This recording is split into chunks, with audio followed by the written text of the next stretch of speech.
내가 잘하면 잘한 대로 칭찬을 받아야 되고 인정을 받아야 돼. 그러다 보니까 나라는 사람을 드러내고 있어요. 그리고 항상 우리 돼지띠 분들 보면 여기 와서 상담하는 거 보면 사람 때문에 힘들어요. 인간 때문에 힘들어요. 뭐 사람들이 왜 저를 싫어할까 이런 식으로 얘기를 많이들 하세요. 근데 얘기를 듣다가 제가 항상 조언을 해드리는 게 있어요. 귀 닫고 눈 가리고 입 다물고 그냥 네 할 것만 해라. 그러면 중간이라도 간다.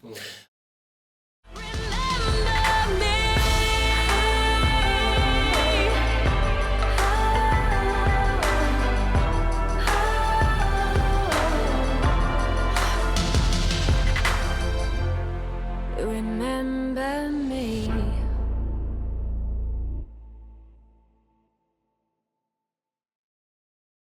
선생님 안녕하세요. 안녕하세요. 참 이 구설십이라고 하는 게 네. 저는 여태까지 진짜 사실 경험해 본 적이 없다가 네. 올 초에 삼재가 이제 조금 본격적으로 시작되면서 네. 겪어보니까 와 이게 진짜 보통 일이 아니더라고요. 잘 나가서 그래요. 잘 나가서.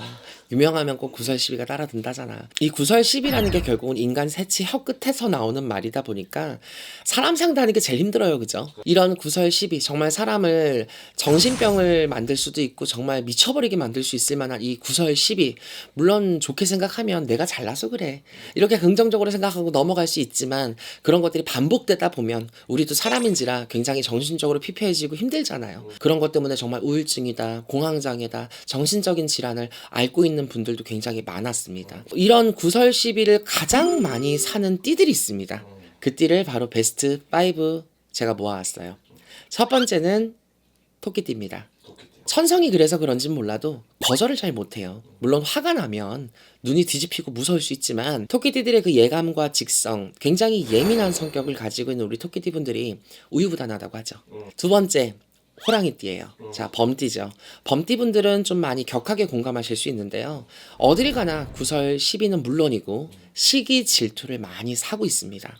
굉장히 직성이 세고 곤조가 세고 성향도 굉장히 강해 보이지만 그와 반대로 정이 굉장히 많고 마음이 여려요. 때때로 상처도 많이 받지만 그것들을 일일이 다 티내면서 풀어내지를 못하는 게 또 범띠 분들이고, 성향 자체가 토끼띠 분들 못지않게끔 예민한 성향을 가지고 있어서 이분들 역시 두 가지 얼굴로는 살 수가 없습니다. 그러다 보니 남들에게 눈에 화근이 되고 또 표적이 되고 타겟이 돼. 너무 강하게 생겼고 강해 보이는 말투, 어투, 행동들 때문에 실제로 내 마음은 그렇지가 않은데 안 한 것도 했다 그러고 한 것도 안 했다 그러고 이런 식으로 남 눈에 오르락내리락 할 수 있는 대표적인 띠기 때문에 구설 시비와 시기 질투가 굉장히 많은 두 번째 띠예요. 세 번째는 원숭이 띠입니다. 원숭이 띠분들은 언변술도 좋고 손도 좋고 달도 좋고 재주도 좋고 끼도 많다라고 그래서 재간이 참 많은 띠로 알려져 있어요. 하지만 재주가 많은 것만큼 자존심이 굉장히 세고 이 자존감이 굉장히 높아 있는 띠들이라 내 잘난 맛에 살아야 되는 게 우리 원숭이 띠분들이에요. 그러다 보니까 남일의 참견이 참 많고요. 남일에 관심이 참 많고요. 그래서 내가 뭔가 도와주려고 해도 내 마음에서 우러나서 도와줘야지 억지로는 안 되는 게 또 우리 원숭이띠 분들입니다. 그러다 보니까 남 일에 참견을 하고 잘난 척을 하고 생색을 내고 이러다 보면은 원숭이띠 분들이 또 한 번 타겟이 될 수가 있어요. 물론 내 의도는 그런 게 아니었지만 타겟이 될 수가 있습니다. 그래서 여기 띠에 해당되는 베스트 5에는 안 들어가 있는데요. 이 추가적으로 6처럼 애매하게 꾸겨 넣자고 하면 이 원숭이띠 분들이랑 좀 비슷한 유형을 갖고 있는 게 돼지띠 분들이에요. 하나를 제가 억지로 껴넣자면 비슷한 성향이 뭐냐, 돼지띠 분들은 선천적으로 관종이에요. 그러니까 이 관종이라는 게 나쁜 게 아니라 내가 잘하면 잘한 대로 칭찬을 받아야 되고 인정을 받아야 돼. 그러다 보니까 나라는 사람을 드러내고 있어요.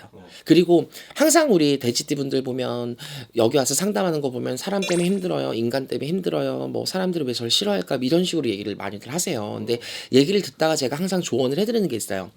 귀 닫고 눈 가리고 입 다물고 그냥 네 할 것만 해라. 그러면 중간이라도 간다. 본인은 중간에서 굉장히 우유부단하고 그리고 본인이 예를 들어서 이거 하는 거 되게 힘들었어. 근데 나머지 동기들이나 나머지 회사 사람들도 다 했단 말이야. 근데 이 사람들은 그냥 당신들이 해야 될 일이니까 힘들겠지만 그냥 한단 말이야. 근데 우리 돼지띠 분들은 힘들었어. 내가 이래서 그랬고 내가 저래서 힘들었고 이걸 맞추는데 얼마나 시간을 많이 쏟았고 이걸 함에 있어서 내가 스트레스를 많이 받았고 내가 말을 안 하려고 그랬는데 이건 진짜 힘들었고 이런 식으로 이제 간접적으로 좀 많이 드러내요. 그러다 보니까 남들 눈에는 뭐야? 지만 힘들어? 굳이 저걸 한 거를 갖다가 저렇게 생색을 내고 티를 내지? 하면서 타겟이 되는 거야. 이게 사실 원숭이띠 분들이랑 돼지띠 분들이 좀 비슷해요. 그래서 억지로 껴넣었고요. 자, 그 다음 띠는 소띠입니다. 소띠 분들은 굉장히 고집이 세다고 알려지죠. 황소 같은 고집이라고. 고집도 세고 곤조도 센데 특징이 있어요. 내 말이 법이야. 내 말이 법인 게 좀 강해요.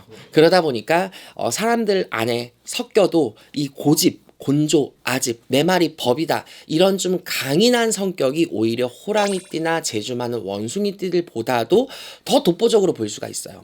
그러다 보니까 누군가의 눈에는 굉장히 좀 싼 마이 나. 이런 느낌이 또 날 수가 있고 너무 억지야.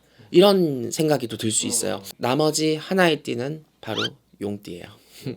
네, 우리 반성해야 돼. 우리 4개, 5개의 띠에서 소개한 거 못지않게끔 참 오지랖이 센 게 용띠예요. 참 선천적으로 재주도 많고 머리도 똑똑하고 어디에 내놔도 참 기술적으로나 전문적으로나 머리적으로나 사막에 던져놔도 살아남을 것 같다 하는 되게 강인함도 지고 있지만 또 연약함도 지고 있는 게 우리 용띠 분들이에요. 이 용띠 분들도 굉장히 예민하고 까다로운 팔자들인데 왜 구설시비를 사냐면 가끔 미련하다는 소리를 많이 듣습니다. 내가 예를 들어서 누군가한테 이걸 시켰어. 이걸 시키고 던져놨으면 이 사람들을 믿어야 되는데 다 끝났다고 하면 이걸 못 믿어서 잘했나 안 했나 일일이 더 확인을 해요. 그러니까 쉽게 말하면 사서 고생을 하는 거야. 그러니까 미련한 거죠. 시간을 그런 데다 많이 할애를 하면서 스트레스를 많이 받아요. 근데 그게 남 눈에 티가 나. 그리고 우리 또 용띠 분들 중에서 이 남일에 좀 관심을 많이 가지고 있는 게 좀 있어요. 그래서 저 사람은 왜 그럴까? 이 사람은 왜 저럴까? 왜 힘들까? 왜 아플까? 이래야 되는데 저래야 되는데 이러면서 내 일이 아닌데 남일에 대한 어떤 호기심이나 하다못해 그게 연민이나 좀 안타까운 마음이라고 해도 그거에 대해서 좀 관심을 많이 가지고 좀 쳐다보는 게 있어요. 그러다 보니까 우리 용띠분들도 본의 아니게 타겟이 좀 많이 돼서 남들 입에 오르락내리락 할 수가 있고 또 우리 이 대체적으로 여기 나와 있는 띠분들의 구설시비를 많이 사는 우리 대표적인 5띠, 6띠를 보면요. 구설시비를 살 수밖에 없는 게 뭐 예민해서 그럴 수도 있고 이유가 많겠지만 여기에 있는 띠들이 다 잘 먹고 잘 살 수 있는 띠들이라 그래. 이런 띠들이 굉장히 활량이고 벼슬이고 직성도 굉장히 강하고 자기 고집이 있고 열정도 세고 욕심도 많고 이런 띠들의 좀 특징을 많이 모아놨어요. 그리고 또 대표적으로 남한테 비비는 게 안 되고 숙이는 게 안 되고 우리 이런 것들을 좀 갖고 있는 대표적인 띠들도 알려져 있으니까 우리 단언컨대 좀 조심을 하고 남일에 신경 끄고 그냥 내일만 잘하는 걸로 결단 내립시다. 감사합니다.